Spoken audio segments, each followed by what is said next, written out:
compañeros todos. En esta oportunidad les voy a hablar sobre el síndrome de mala absorción de carbohidratos. Quien les habla es Peredo Ramírez María de Los Ángeles, estudiante en la especialidad de Terapia Física y Rehabilitación de la Universidad Norbert Wiener, en el curso de Bioquímica. Damos inicio. Los objetivos a tratar es establecer principalmente los conceptos básicos de digestión y absorción, así como también causas, síntomas, diagnóstico, tratamiento y por último, conclusión. Los procesos de la digestión de los carbohidratos. Los carbohidratos corresponden al 45% de las necesidades energéticas de la dieta. Ellos se dividen en digeribles y no digeribles, donde a los no digeribles los conocemos como fibra. La digestión empieza por la boca, gracias a la alfa-amilasa, que viene producida principalmente por la glándula parótida, y ella se activa a un pH mayor a 4. También tenemos la producción de otras enzimas, como la mucina y lisocima. La mucina le va a dar ese aspecto mucoso al bolo, mientras que la lisocima va a protegernos de las toxinas que podamos ingerir en los alimentos. Hasta ahí tenemos el 10% de la digestión de los carbohidratos. Luego, la formación de ese bolo va a llegar hasta el estómago. Ahí se transforma en el quimo, que es el bolo más la secreción ácida. Asimismo, este quimo se inactiva parcialmente la amilasa, debido a este pH al que ella actúa. Por lo tanto, ahí vamos a tener solo el 40% de digestión. A este nivel vamos a estar hablando de polisacáridos, en donde ya vamos a ir teniendo hidrólisis de esa molécula. Posteriormente pasarán al duodeno. Allí se estimulan las células S y las células I. Ellas van a producir la secreción de los fluidos pancreáticos, en donde el bicarbonato va a neutralizar esta secreción, que viene del estómago, para que así, en la segunda secreción pancreática, ella pueda volver a actuar a su pH adecuado, que es mayor a 4. Ahí la amilasa pancreática empieza a dejar moléculas mucho más pequeñas. Tipos de digestión. Tenemos luminal, de superficie de membrana, y intraenterocitaria. La luminal tiene lugar en la luz del órgano y afecta aparentemente a las grasas. Superficie de membrana. Interesa a los carbohidratos y proteínas de la dieta. Se realiza en la membrana externa de las microvellosidades del enterocito. Intraenterocitaria. Se realiza en el citol del enterocito por enzima que complementan la digestión de proteínas. Absorción de carbohidratos. Gran parte de los carbohidratos de carbonos dietéticos son azúcares complejos, no asimilables por el organismo humano, como la celulosa, otros dependientes de las acciones fisiológicas de la microbiótica intestinal.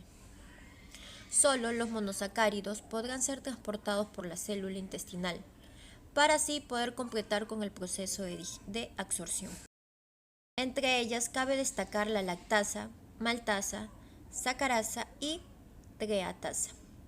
El proceso de absorción no está solo influido por la microbiótica intestinal, el pH o la integridad de la función pancreática y de la propia mucosa. También varía con la edad y la raza. ¿Qué es la malabsorción de los carbohidratos? Cuando un cuerpo de una persona es incapaz de absorber azúcares, almidones y otros carbohidratos, esta afección se conoce como malabsorción de carbohidratos. Puede derivar una serie de complicaciones. ¿Cuáles son las causas de la malabsorción de los carbohidratos? Bueno, las personas que no pueden tolerar los carbohidratos tienden a carecer de las enzimas en los intestinos o en cualquier otro lugar que se requiere para descomponer adecuadamente los carbohidratos de una forma utilizable. Para muchas personas, la tendencia a la mala absorción de carbohidratos es de origen genético o étnico y tendrán esta afección de por vida. Esto también se puede deber a algunas enfermedades como es la enfermedad celíaca, pretropical, enfermedad de Crohn, enfermedad de Wickpig, daño por tratamientos de radiación, crecimiento excesivo de bacteria en el intestino delgado, infección parasitaria o tenia, cirugía que remueve todo o parte del intestino. Síntomas. Un niño que no puede tolerar la lactosa presenta diarrea después de ingerir grandes cantidades de leche y a veces no aumenta de peso. En cambio, un adulto afectado por esto puede presentar diarrea acuosa, distensión estomacal, flatulencia excesiva, náuseas, borborignos y cólicos abdominales tras la ingestión de la lactosa. Diagnóstico. ¿Cómo se puede detectar esta enfermedad? Bueno, existen dos formas, dos estudios. Uno es la prueba de hidrógeno en aire aspirado, que consiste en administrar por vía oral 50 gramos de lactosa y se mide el hidrógeno producido por metabolismo bacteriano de la lactosa no digerida con un medidor de aliento a las 2, 3 y 4 horas post ingestión. Prueba de tolerancia a la lactosa. Se determina la glucosa sérica antes de la ingestión y de 60 a 120 minutos después.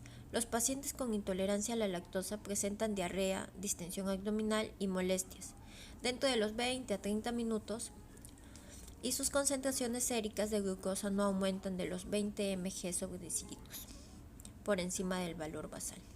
Diagnóstico.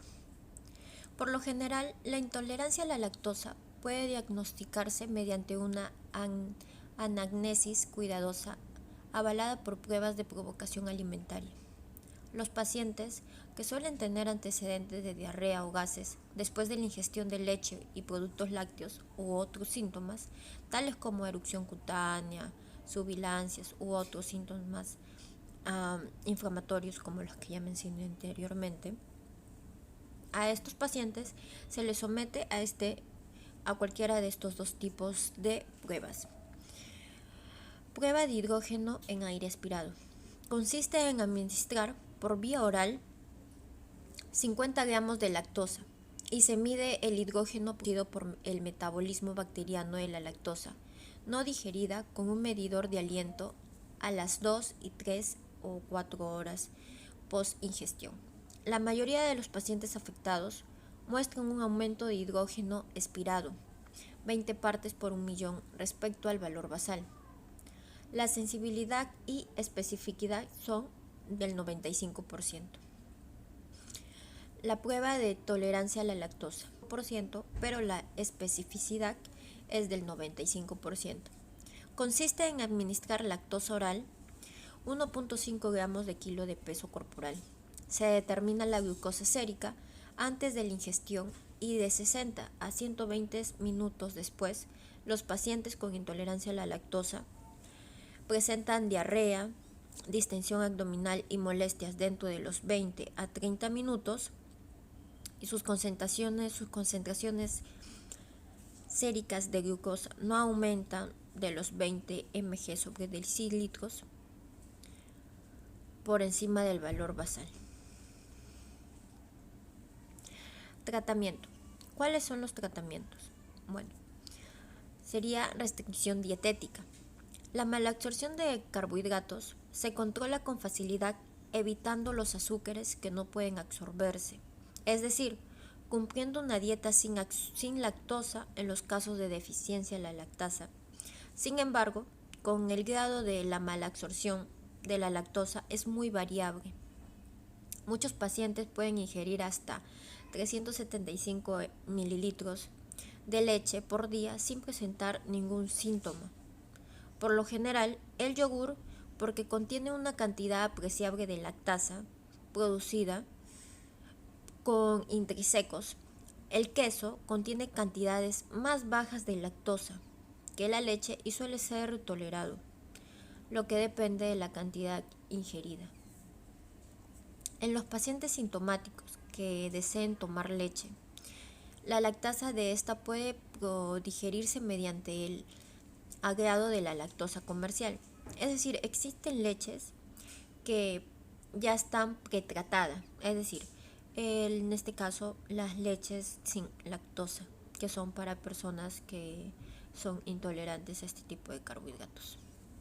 En conclusiones, la malabsorción implica un estado de carencia de macronutrientes y micronutrientes, con una constelación de síntomas que pueden ser comunes a varios estados patológicos, con un denominador común: la malnutrición por defecto, por lo cual es de gran importancia que el personal médico pueda detectarlo de forma precoz, para de esta forma poder evitar así una desnutrición y o algunos otros tipos de consecuencias más severas.